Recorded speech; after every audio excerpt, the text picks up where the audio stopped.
Hello guys, welcome to my channel. তো আজকে আমার ফার্স্ট ব্লগ। আমি আজকে মোবাইল কেনার পরই প্রথম চলে গেছিলাম ঠাকুর দর্শন করতে। তো এটা হচ্ছে গিয়ে সিলেটের ঢাকা দক্ষিণে শ্রী কৃষ্ণ চৈতন্য মহাপ্রভুর পৈতৃক ভিটা, যেখানে কিনা এখন একটা বিশাল এক মন্দির হয়েছে। তো আমি ভাবলাম যে আজকে একটা শুভ দিনে যাওয়া যাক ভগবান দর্শনে। তো চলে গেছিলাম সেখানে। এখানকার পরিবেশটা অনেকই সুন্দর, একটা পাহাড়ি এলাকা, পুরোটাই পাহাড়ি এলাকা, চারপাশে পাহাড়, বন বন আছে। তো নিরিবিলি একটা পরিবেশে বিশাল জায়গা জুড়ে মন্দিরটা অবস্থিত। তো আমরা ঢুকেই ঘুরে ঘুরে চারদিকটা দেখছিলাম, অনেক সুন্দর পরিবেশ, বেশ নিরিবিলি একটা জায়গা। সাথে ছিলেন আমার মা। এটা হচ্ছে গিয়ে মন্দিরের প্রবেশ পথেই, মানে এটা হচ্ছে গিয়ে অফিস। এটা মানে ওনারা মন্দিরের সেবকরা ওখানে বসে পর্যবেক্ষণ করেন। প্রবেশ পথ আসলে দুইটি, অনেক সুন্দর ব্যবস্থা দেখলাম। হয়তো একদিকে ঢোকার জন্য, আরেকদিকে বের হওয়ার জন্য দুই দিকে সিঁড়ি দেওয়া আছে।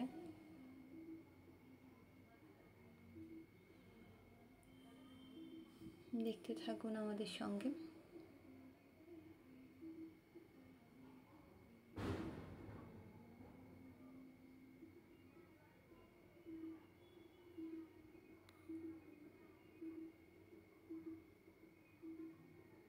সরকারি অনুদানে মূলত এই মন্দিরটা প্রতিষ্ঠিত হয়েছে।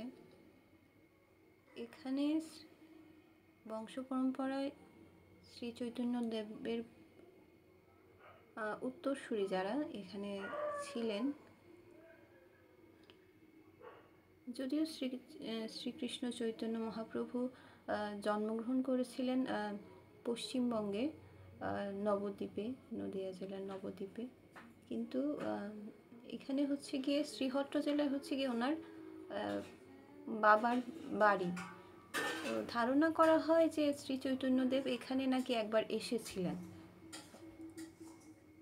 তো তো ওনারা হচ্ছেন গিয়ে, যেটুকু আমি জানতে পেরেছি, উনি হচ্ছেন গিয়ে উপেন্দ্র কিশোর, ঠাকুমা, ঠাকুর, তার পাশে ওনার উপেন্দ্র মিশ্র এবং বিগ্রহ যিনি আছেন। আর এখানে আছে কিছু সংকীর্তন করতে কিছু মানে বিগ্রহ রাখা আছে, বিগ্রহ রাখা হয়েছে সাধন সঙ্গীরা।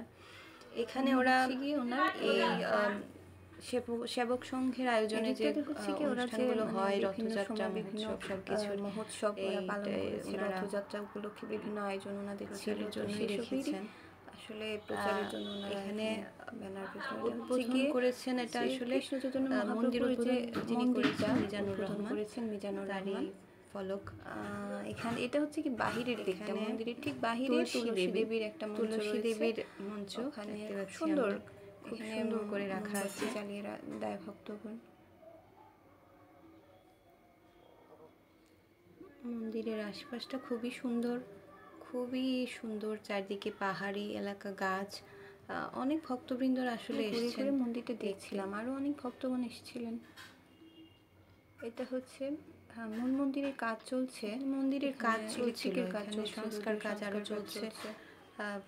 এরই মধ্যে ভক্তবৃন্দরা এসেছেন। আসলে মূল মন্দির মানে মূল বিগ্রহ যেটা রাখা আছে ওটা আসলে বন্ধ করা আছে। আর বিগ্রহগুলো আসলে ইয়েতেই মন্দিরেই তালাবদ্ধ। অনেকে আবার কাছাকাছি গিয়ে ছবি তুলতে চান, পুরোটা এখানে দাঁড়ালে পুরো আঙিনাটা দেখা যায়, চারিপাশটা দেখা যায়। এটা হচ্ছে গিয়ে মন্দিরের বাহিরের দিকটা, এখানে শান্ত নিরিবিলি, অনেক সুন্দর ছায়া চারিপাশটা, পুরোটা চারপাশ তো পাহাড়ি এলাকা, গাছে আসলে পরিবেশটা এত সুন্দর, এত পরিষ্কার পরিচ্ছন্ন, আপনারা দেখতেই পাচ্ছেন। গাছ কিন্তু এখানকার গাছ কিন্তু কোনোটাই কাটা হয় নাই, অনেক সুন্দর, সে কারণে আরো অনেক সুন্দর দেখাচ্ছে। যেগুলো ছিল অনেকটা জায়গা জুড়ে কিন্তু মন্দিরটা রয়েছে, বেদি বা মঞ্চ করে করে রেখে দিয়েছেন গাছগুলো, খুব সুন্দর লাগছে। কিন্তু এখানে নিম গাছও আছে, তেঁতুল গাছও আছে, যে এখানে দেখতে পাচ্ছেন আপনারা। এখানে কিন্তু বিগ্রহ রাখা আছে, আর সেটি তালাই দেওয়া আছে, কারণ এটা আসলে উৎসবের দিন নয়, এটা তালা দিয়ে রাখা হয়েছে, ভেতরে দিন যেরকম থাকে সেরকমই রাখা। আর ভক্তবৃন্দরা যেখানে আসেন তারা আসলে ছবি তুলতে চান, দেখতে পাচ্ছেন, সেজন্যই আসলে কাছে গিয়ে ছবি তোলাটা আসলেও ঠিক নয়। তার জন্য এখানে যারা আছেন মন্দিরের এখানে রাখা আছে, যারা কাজ করেন তারাই আসলে এটা এই ব্যবস্থা করে রেখেছেন। মানে কাছাকাছি যেতে চাইছিলাম কিন্তু ওনারা দেন নাই, উনি এখন নেই। তো উনি দেখতে পাচ্ছেন এখানে ইলেকট্রিকের কাজ চলতেছে এখানে। এই যে উপরটাতে ওনার আসলে মূর্তি বলেন, বিগ্রহ আছে।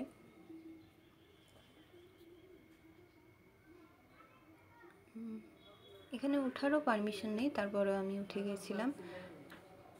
দেখতে পাচ্ছি আমি কাছে গিয়ে কয়েকটা ছবি তোলার চেষ্টা করেছি, অনেক সুন্দর কিন্তু ওনার মহাপ্রভুর সাথে ওনার ভক্তবৃন্দরা একটু মানে নগর কীর্তনের সঙ্গী। পেছনটা মন্দিরের পেছনে রয়েছে, এটা হচ্ছে গিয়ে পেছনের দিকে, মন্দিরের পেছনের দিকে যেখানে মহাপ্রসাদের বিতরণ করা হয়, সেই জায়গাটা অনেক সুন্দর, অনেক পরিষ্কার পরিচ্ছন্ন, সুশৃঙ্খলভাবে যেভাবে হয় আর কি সেরকমই রাখা, মানে ব্যবস্থা রাখা হয়েছে, সম্ভব হয়েছে।